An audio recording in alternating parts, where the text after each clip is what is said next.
I could fix things. You could also destroy everything. Hey, welcome back, ScreenCrush. I'm Ryan Airy, and I am here to answer all of your plot holes and unanswered questions about The Flash. Now, anytime you have a big multiversal movie with time travel, the story is going to get really confusing. A little later, we're going to explain, big spoiler, we're going to explain George Clooney's cameo and the multiverse, but first, let's dive into your questions about the movie itself. Kevin Hamilton on Twitter asked, the big one is who killed Barry's mom? Barry not even being curious about it is weird. Now, you did answer your own question in your tweet. It was probably Professor Zoom, like it is in the comics and in the Flash TV show. Zoom is a scientist from the future who hero worshipped the Flash so much that he gave himself speedster powers, and really long story short, he becomes a villain and goes back in time to kill Barry's mom. If they ever do revisit this franchise, I'm sure that he will be the villain in the sequel. And Bat Bunny has a great follow-up. Barry's dad being home doesn't automatically mean that Nora would have survived. If the thief/intruder snuck in, he probably would have just killed his dad as well. True, so Barry reasons that the intruder wouldn't have come into the house if he knew the house was occupied. I mean, his mom was also listening to music really loud when she cooked, but let's just ignore that. I'm betting that this is the lie that Barry told himself, that his mother would have been safe if only his dad would have been there to protect her. Or, more precisely, his dad would have not been blamed for the murder. But it is super weird, though, that Barry concocts this whole idea to move tomatoes up to another shelf instead of just going back to the moment of his mom's murder to see who the killer was, and then years later he could catch the killer. It's pretty clear that he never did this so the movie could set up Zoom being the villain in a sequel that will never come, but more on that a little bit later. And by the way, everybody, I just want to thank you for watching and continuing to support our channel. If you really want to help us out, you can check out our merch store. We've got a lot of fun Flash merch, like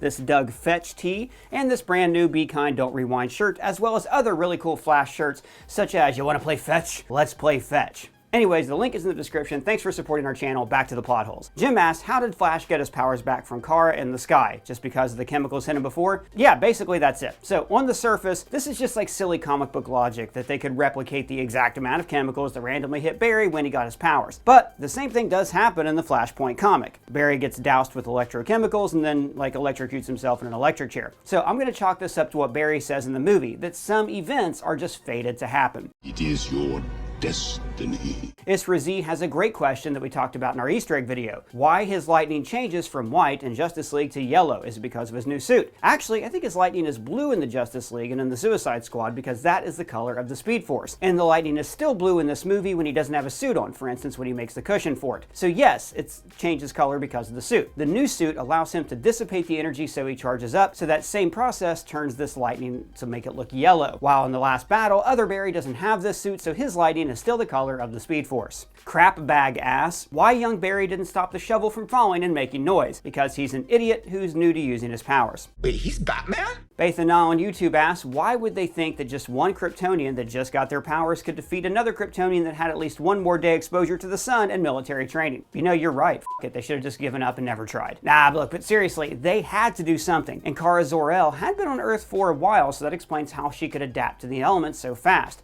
She did really get the hang of her powers, especially flight, very quickly though. Brood Lau asks, why do they have to find Kal-El after restoring Barry's speed? Because imagine that don't make no sense. Yeah, that don't make no sense. Neither does the question. Obviously, you know why they had to find Kal-El. Like, maybe you're asking why they waited till after finding him to restore Barry's powers. I don't know. So, Barry was trying to make events go the way they did in his world, where Superman defeated Zod. And remember, Barry was useless at the Battle of Metropolis, so he didn't think he would be much help against the Kryptonians. I think he only tries to get his powers back afterwards because they're not even sure if Kara Zor-El is going to help them, and it's more of a last-ditch resort. Andrew Dickens asks, even if the dad was at the store, he was still there very close, not even like 20 seconds to when she was stabbed, so it could still be him. He was at the store when it was pinned on him, and he was at the store when he came and found her having just been stabbed. It proved nothing. Oh yeah, it's a little confusing the way you worded it, but it's a great point. The problem is, they were never able to prove that he was at the store at all. The store, let's just say it was like way across town or something. So let's say he got home like an hour after the murder or something. So forensic pathologists can determine the time of death, especially from a stabbing, within a very narrow range of time because of how blood dries and congeals. So it very much matters if Barry's dad was like a half hour away at the time when the forensic pathologist says the murder took place. NHF says, getting over the fact that it's fiction, I find it absurd how Barry's father is being accused. Didn't they take fingerprints from the knife? It is a little silly, but we've seen this in like hundreds of movies. Hero finds a body, grabs the knife, what's this? And then gets the rap for it. And there were fingerprints on the knife. Barry Barry's dad's. If the murderer was Professor Zoom, then he would have been wearing gloves. Bathana also asked, why didn't the Berries use their phasing abilities to phase debris into the Kryptonians instead of punching them? It would have been way more effective and saved a bunch of lives. So when the Berries do phase in the movie, they have to kind of slow down and concentrate. There wouldn't have been time to do that in a battle against opponents that have super speed. The Scarlet cosplayer asked, why didn't they check the receipt from the grocery store and the bank statement timestamps to prove that he wasn't at the home at the time of the murder? Because he paid cash. The cash register was out of receipt paper, and then his dad said, hey, no thanks, I don't need a receipt for 1 can of tomatoes. Maybe he actually shoplifted the tomatoes. That would have been hilarious. We also had a lot of questions from our staff about the entire movie, like, why did the lawyer say the tomatoes were now on the top shelf now as if he knew there was a change? Why would the lawyer need to point that out? So when the lawyer is arguing in court, he does not say, and look, the tomatoes are now on the top shelf. He says that because Wayne Enterprises was able to clean up the security camera, you can see him reaching for the tomatoes on the top shelf. Yes, it is weird that he takes a moment to specifically point out where the tomatoes are. It seems like he's including more information than the jury needs, but maybe he's just a really thorough attorney. Hey, I got one. Shouldn't all those babies have,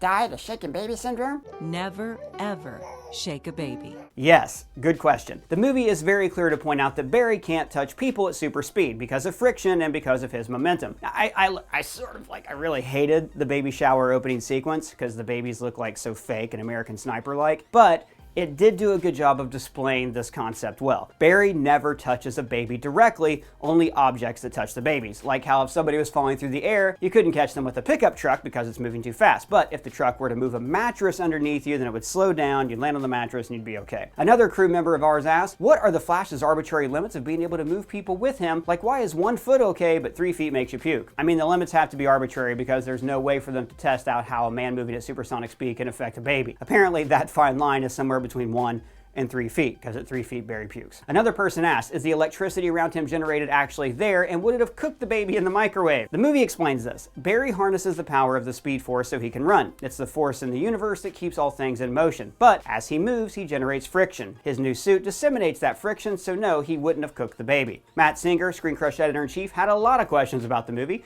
like, how does Keaton Batman know so much about time travel in the multiverse? And of course, we don't know the exact answer, but I think it's related to this. Batman's a scientist. Batman's whole deal is being prepared for anything, so he would have researched topics like time travel. Hell, maybe he was curious about investing his vast wealth in time travel so he could go back in time and save his parents' lives. After all, Affleck seemed to know a lot about time travel as well. You step on the wrong blade of grass, you have no idea what the consequences to that could be. But of course, like Kit, he would have arrived at the fact that this is an impossibility. I've already looked into it for myself. Matt also asked, why does he just accept that Barry Allen is telling him the truth and not an insane person? Simple, Matt. He shows him his superpowers. They even make the scene mirror when Barry showed his powers to Batfleck in the Justice League. Matt also asked, why, if he doesn't want to help him, does he let him wander around and find the Batcave? Well, the better question is, why doesn't he want to help him? Aliens have shown up on Earth, and then he says no to a guy with superpowers who wants to stop the aliens. This kind of felt like the movie just needed him to refuse the call to adventure. And I'm guessing that he lets him wander around the Batcave because he can't really do anything to stop him, or he thought that he couldn't do any harm. Someone also asked, why is Bruce Wayne living like a hermit? And this is actually a question that the movie had a hard time exploring. So, we have seen old Batman in Dark Knight Returns, in Kingdom Come, or in Batman Beyond, when Gotham is like an overrun nightmare that Bruce is too old to protect. And in these scenarios, Bruce has also driven away the people who love him, so he has no one in his life. But in The Dark Knight Rises, and in this movie, we saw a Gotham City that is relatively at peace, and Bruce is unable to enjoy that peace because he's simply a warrior without a war. I think The Dark Knight Rises did a terrible job of exploring this. It's just like a couple throwaway lines. But he's a hero, a war hero. This is peacetime. And in this movie, Bruce doesn't seem bothered that he has no purpose. I guess he's just so used to solitude that he finds it comforting. Matt also asks, why is Barry so abrasive in the early scenes, and yet once he travels into the past, he seems a lot more mature? This was one of my favorite things about the movie, how it forced Barry into a mentor role, so he finally had to be less abrasive. Like brunch. Like, what is brunch? And Matt also had some questions about time travel, which is fair. I mean, I made a whole video exploring this, but I'm happy to answer all of your questions about time travel and the multiverse right now. Matt asked, why doesn't killing the young Barry at the end kill the older Barry if they're both Barry and one is from the past? So, in the movie, Batman explains the idea of like someone being a fulcrum, like the center of a teeter-totter. Basically, a fulcrum is the character who time travels and is not affected by the changes in the timeline. Like how Marty McFly remembers his old life in Back to the Future, or how Wolverine remembers the timeline where he killed Jean Grey at the end of Days of the Future Past. You're here. Where else would I be?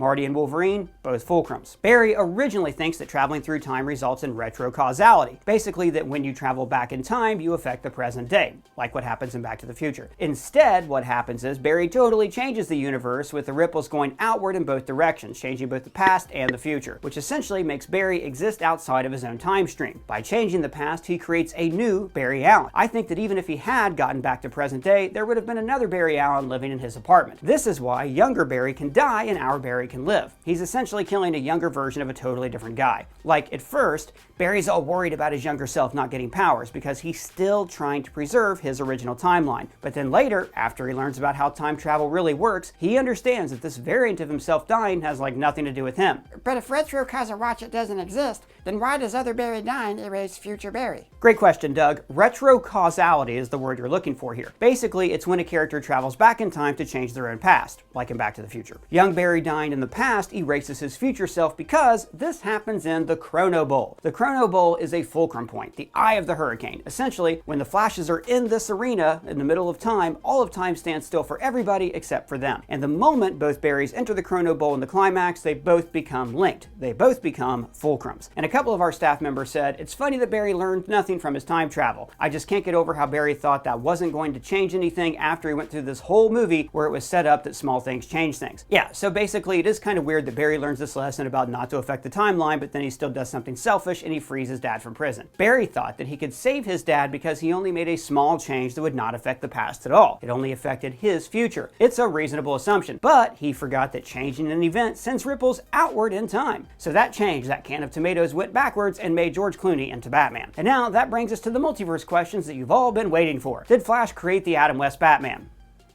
I guess so. So, I was excited for this movie because I thought it was going to reset the DCEU as a new universe, which is what happens in the comic book Flashpoint, which this movie adapts. And there were some leaks that said that the ending was originally going to have Supergirl, Henry Cavill Superman, and Michael Keaton Batman all appearing at the courthouse. But apparently, what happens is that Barry's actions cause the timelines to split off and make more universes. So this means that the DC Extended Universe is like the Prime Universe, and that every DC movie or show you've ever seen is just a result of this movie, which for me really highlights why the multiverse is a losing concept, because this means that maybe those 3 Zack Snyder films were their own universe all along, and maybe this movie takes place in a universe that's similar to those films but is not as dark. Armand on Twitter asked, how did Clooney Batman know Barry but not Keaton? I get that there was another Barry, but did that mean had normal Barry not come to the young Barry universe, Keaton and young Barry would have met? Pretty easy answer. Barry created a world where there were no superhumans, where Zod killed an infant Kal-El. Now because of this, Batman never met Barry Allen. Michael Keaton Batman never met Barry Allen. And Barry never even would have gotten his powers in this universe if our Barry hadn't intervened. Whereas in the Clooneyverse, we can presume that events still unfolded similar to how they did in the DCEU, except with the Batman who acts like this. Good night. David on Twitter asked, if the Flash went to a new timeline at the end of the film as evidenced by the new Batman, how come there isn't another Flash already in that universe, similar to how there was another Barry in 2013? And does the original DC universe exist without a Flash? Yep, great question. And like I theorized earlier, when Barry made such a drastic change in the past, he essentially erased his own timeline from existence, temporarily. How so? Well, Barry created a new universe where his mom never died, so he never had an interest in criminal justice, so he was never at the crime lab to get his powers. So he never became the Flash, and he never traveled back in time to prevent his mom's death. So even if Zod hadn't taken over the planet, there still would have been a different Barry Allen waiting for him in the present day. But at the end of the movie, Barry has restored the timeline when his mother dies. So he still would have become the Flash, and he still would have traveled back in time. We even see this because his dad is on trial and the can of tomatoes has been moved. This means that the ending of the movie takes place in a universe where our Barry was still the Flash and went into the past. Larry Trujillo asks, much like Back to the Future never addressed the fate of Marty, who grew up in a world where his parents had a loving relationship, this movie conveniently ignores the Barry who worked under Clooney Batman. That's not a plot hole or a question, more of an observation, and you're right. Like, for instance, when Eric Stoltz first read the Back to the Future ending at the table read, he was horrified because he understood that Marty had actually lost his entire life. Marty, everyone that he knows, remembers a life that he didn't live. You know, he has to live the rest of his life pretending to be someone that he's not. Now, I've seen this explored in movies like Mr. Destiny, where Jim Belushi tries to regain his old life after, changing an event in the past to give himself a better life. But look, you're right. It would be a really fun movie to explore. It's a shame that we'll never, ever, ever, ever see that happen. Along these same lines, Jerry Earls asks, if George Clooney was there, does that mean that Chris O'Donnell exists there also as Robin? I think that's the hilarious joke that we're all supposed to get at the end, that by moving one can of tomatoes, we accidentally ended up with the worst Batman of all time. Haha. It's not that funny. In reality though, it's confusing because we all thought this was going to introduce a new Batman. In fact, we have a video coming out soon which clears up all of that confusion. Walt Jimenez asked the bootstrap paradox. Who created the Dark Flash? He was already there prior to the failed return to the present day. Also, they said time isn't linear, so how did one death cause the defeat of Dark Flash? Now, we got this question a lot, and I tried to answer it earlier, and I answered it in our Time Travel Explained video. So the bootstrap paradox is kind of like in the movie Interstellar. Like, in the very distant future, human beings evolve into higher beings that can travel through time. So they create a device that allows the human race to survive so they can become higher beings that can travel through time. It's like less of a paradox and more of like a time as a flat circle theory. Like Dr. Manhattan observes in The Watchmen, all of time is happening at once. Everything is preordained. Even my responses. Only what can happen does happen. Stop!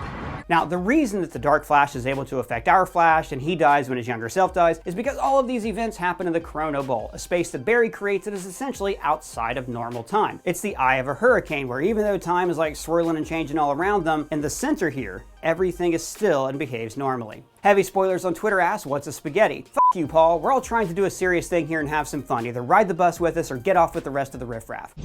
You think you're funny?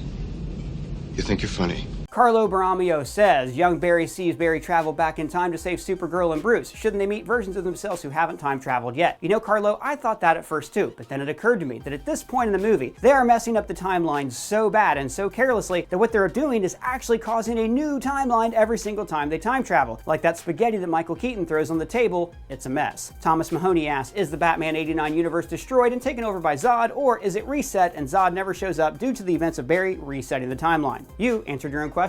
Barry resets that timeline when he stops himself from preventing his mom's murder. It's like in Loki when they prune a timeline and the sacred timeline is restored. And God, I never thought that Loki would do a better job of explaining the multiverse in The Flash, but there it is. And also, TK Films on Twitter asks, does the universe Barry traveled to at the end of the movie share a similar history with the original DCEU, or is it a completely new slate? I mean, the joke is that we can never completely know. If I had to guess, if Clooney was Batman, then all events were the same, but they were like more fun and goofy than the DCEU was. Like Superman and Batman still fought, but it would have played out with more slapstick gags, like a back credit card or something. 6 million. 7 million. Quentin Anthony Anderson asks, how exactly do they explain all those different universes colliding and characters like George Reeves, Christopher Reeve, and Nick Cage Superman clearly witnessing what's going on? Okay, so Barry is not traveling between different universes. He changes his past, which basically creates an entirely different timeline. It's basically not his universe anymore because, like, Barry no longer has a universe, like I just explained. So Barry does not hop between different dimensions or different universes. He just creates different universes by traveling through time so much. So time travel so much at the end of the movie essentially creates new universes because the timelines continue to ripple outward in both directions. The reason all the other universes are able to see him is because they are witnesses to the event that caused their universe to be born. They see a rift opening in time, their own fulcrum event. Along those same lines, Baitha Na asks, if Arthur Curry doesn't exist, why hasn't his brother Orm, the Ocean Master, tried to conquer the surface world? This movie should have ended with the war between Atlantis and the Kryptonians. First of all, badass, that would have been amazing. But to answer your question, we know that Queen Alana never met Thomas the Lighthouse Keeper. Maybe that's because Alana never existed, and if so, then Orm never existed either because Alana was his mother. Here's the Delio3520 asks, I understand Bruce Wayne being born in different times, but how does he look different? He has the same parents. I don't know, man, like, random ass changes in genetic code. Why were there 3 completely different spider people in No Way Home? Why was one Loki a woman, another one was a black guy? The multiverse, man, it just makes no sense. Oh, I'm so confused. Creationzilla asks why the film didn't do its purpose of setting up the DCU. It literally just ended with another DCEU alternate universe. Now, I think that originally the movie planned on reconfiguring the timeline to write Ben Affleck out of the universe because, like, Ben Affleck wants to go do other things. But when James Gunn came on board at DC, he said he wanted to do a more of a hard reboot. So instead, the Flash just created a giant-ass multiverse where Gunn's universe will have the freedom to go off and do its own thing. So sorry, Zack Snyder fans, the Snyderverse only existed to create its replacement. No wonder this movie bombed. Well guys, that's all the plot holes that we have to answer right now. If you have any more, let me know in the comments below or at me on Twitter. And if it's your first time here, please subscribe, smash that bell for alerts. For ScreenCrush, I'm Ryan Airy.